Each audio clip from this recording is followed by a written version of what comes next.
wote ambao wamehudhuria. My name is Gisesa.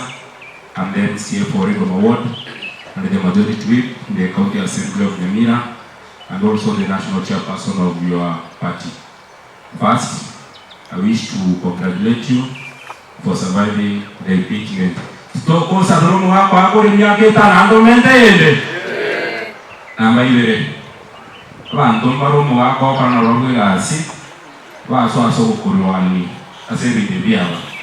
On July 11, 1990, in a bar known as Duki Bar, the leader would note there were so many people who were drinking on that night.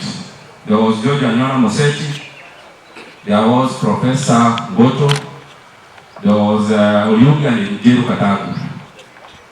Kera pasigari ba chite, wakabuata abantu bane. Abantu bane ba rekoni na roba maru, tuwabuati.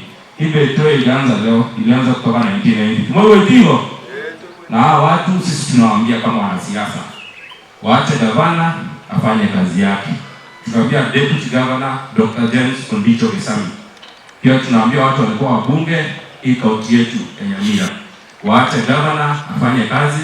Baada ya miaka 5 sisi kama wafanyikazi ama sisi kama voters tutakuja ndio tupige hesabu. Tumaliza kabisa. Ninashukuru sana kwa appoint Waziri Maina kama acting CC wa health. Na yeye tunamwomba akae na watu wote wa health department wote at least you do a major reform in the entire healthcare system in Nyamira County Assembly. Asante sana na Mungu awabariki.